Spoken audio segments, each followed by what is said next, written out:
Hello,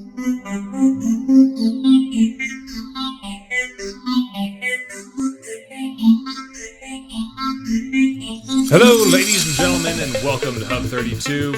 This is Debate the Hate, where we bring in various YouTubers, podcasters, website designers, freelance writers, musicians, you name it, and they bring a topic of their choice, and we debate about it. I, of course, take the side of all the haters out there who are trying to bring them down while they defend their topic tooth and nail to the grave. Today with me is Mrs. Dice Rollen. How you doing, Dice? Pretty good. How about you? Good. So, you are a YouTuber, and what exactly do you do on your channel? I do majority of different things, mostly centered around horror and humor, and at the moment I'm doing horror Let's Plays every Saturday and horror top 10 lists every Wednesday. Very nice. So what made you want to start this channel? I wanted to start it after I was inspired by a bunch of other very talented YouTubers, Markiplier included, and I figured that it would be a really fun way to express myself and put myself out there because I used to be very shy, and this is a good way to get out there and just have fun and connect with people. Very true. YouTube definitely gets you out there and makes you have to speak up a bit. All right, we're going to go ahead and run a clip real quick here from Dice's channel, just a little bit of what you can expect from her when you go and check her out today. I got enough pressure with that creepy ass cupcake staring at me all the time, okay? Who are you gonna call? Satan. Yeah, that would be a problem. Just a little problem though. At least you don't have to worry about being scared out of your pants. All right, so hope you enjoyed that. Just a little bit of taste of what you can get over at Dice Rollen at YouTube. So let's go ahead and head into the debate. What is your topic today, Dice? My topic is Five Nights at Freddy's. All right. And I'm assuming you're a very big fanboy of this. Yep, pretty much. Okay. Very nice. So how this is going to work, we're going to give you 2 minutes on the clock here. We're going to let you dive in to Five Nights at Freddy's. Whatever you want to say about it, we'll let you defend it uninterrupted for 2 minutes. Whatever you want to say, give your whole heart and soul into this. Let everyone know why you love it. At the end of the 2 minutes, we'll go ahead and stop you. If you don't get to the end of the 2 minutes, that's perfectly fine. But at the end of the 2 minutes, you're going to hear this alarm go off and go ahead and stop you, and then we'll go into the next part of the debate. Are you ready? Yeah. All right. So in 3, 2, 1, and go. Okay. Five Nights at Freddy's, the whole series, is a very cool game that was created by Scott Cawthon in 2014, at least the first one. And it's a very simplistic point-and-click single-player game, but that's what's so terrifying about it. Most of the time in horror games, you're forced to go into situations that you really don't want to. But with Five Nights at Freddy's, you just sit there, you're trapped, and the fear comes to you. And the fear is in the shape of, in the first one, like I said, 3 or 4 animatronics that are just terrifying by themselves. But they're haunted or possessed by the souls of dead children that were supposedly killed in the Freddy Frazbear Entertainment Pizzeria. And I know that since it's been played many times by many people, and quite literally their mothers too, that people were thinking that it's not scary anymore. And since I played it last year on Halloween, I'm here to tell you that that's not true. It can still get you, and it's still very much a frightening game, especially when you let it get to you psychologically. That's all I got. Okay. So you almost used the full 2 minutes. There we go. Ahead and stop the clock here. Didn't use that full 2 minutes. That's all right, though.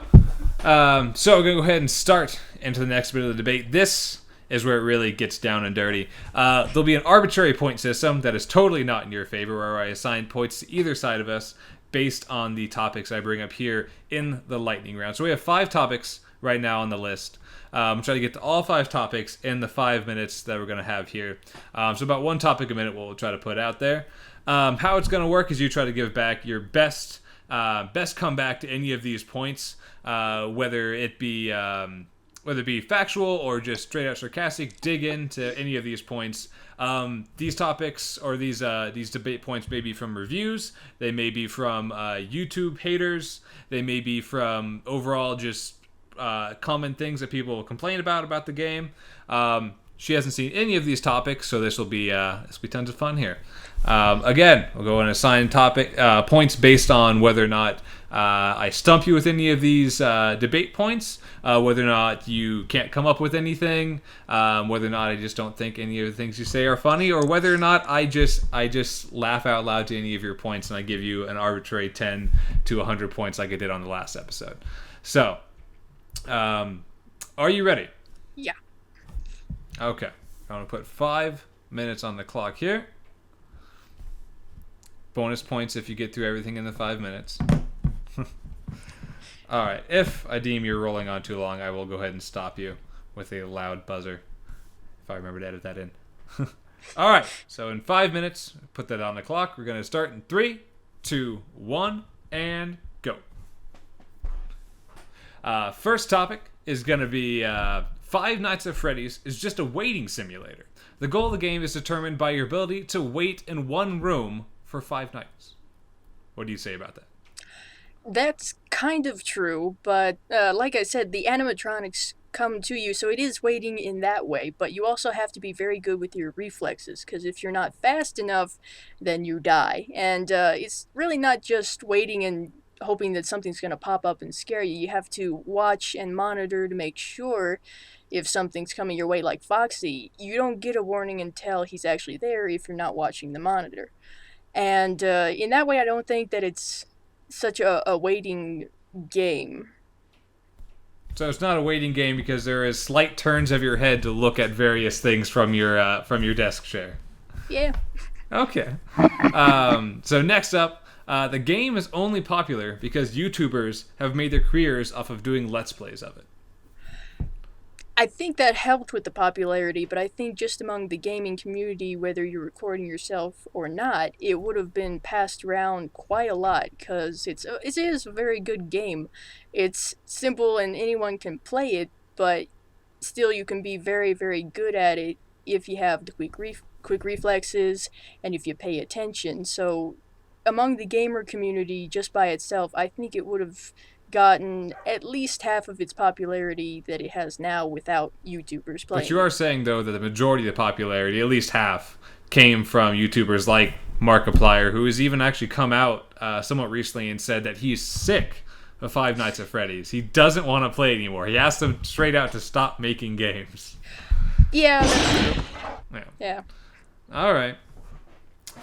Next up is there are far too many games in the series, as said by Markiplier as well, and they're all the same jump scares. They are... The basic idea of it is pretty much the same. In the fourth one, it was just a little bit different because you actually did get up and check the doors, but the basic idea is the same. I think the jump scares by themselves are changed a little bit, at least in each game that was evolved. And in the second one, there were more animatronics that were thrown in. Is there enough to dignify that the games are separate, or is there just few enough, though it seems to most people, that there's only enough to make another game and have people spend another $5-10, however much they've been recently, to get the next one?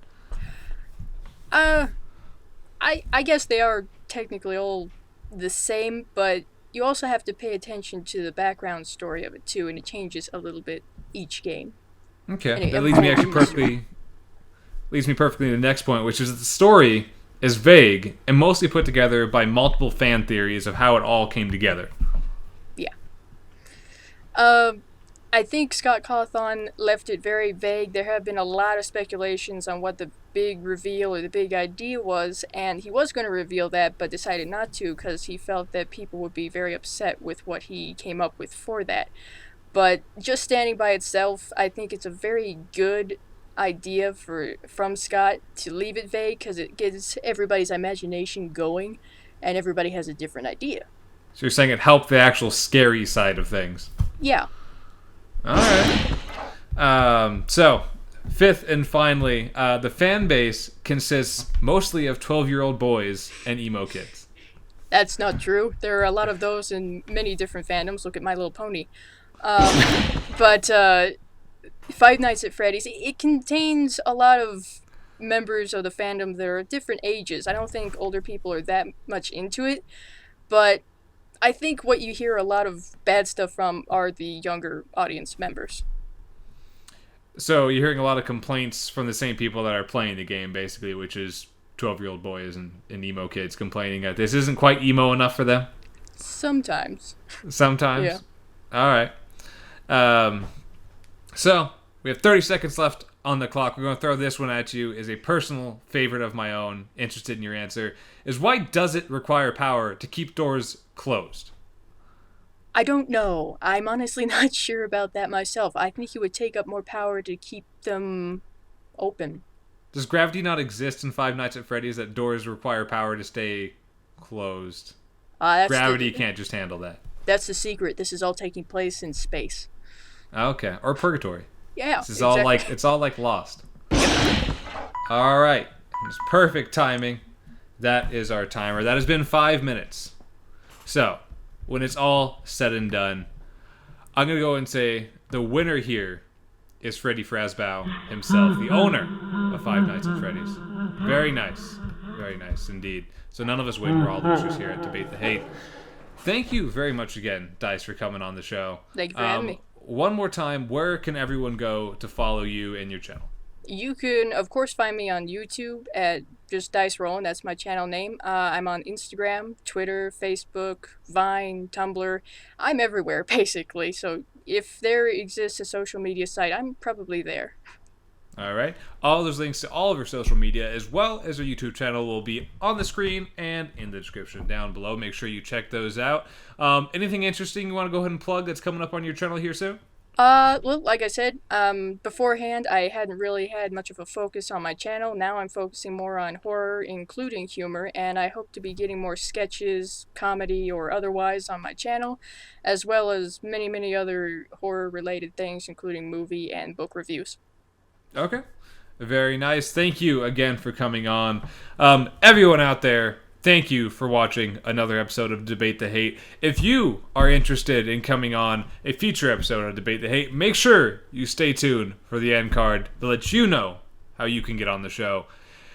And with that note, thank you again very much. And everyone here at Hub 32, thanks you for watching. And we'll see you again next time. Make sure you like and subscribe for more videos. And you don't miss a single thing. Make sure you check out Dice over on her channel at Dice Rollen on YouTube. Thank you very much, everyone, and have a good night.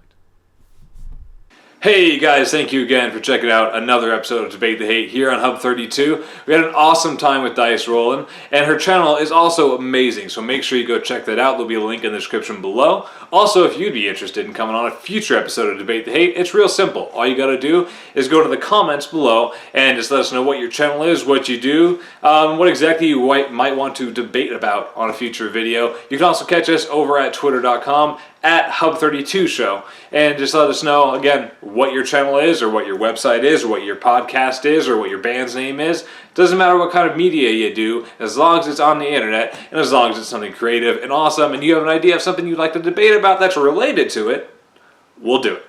So again, please let us know. Also, please feel free to like and comment on this video and share it with all of your friends. And make sure you go check out Dice's channel and subscribe to us here at Hub 32 for more Debate the Hate videos. Thank you, everyone, and you have a wonderful night. We will see you again next week. Take care.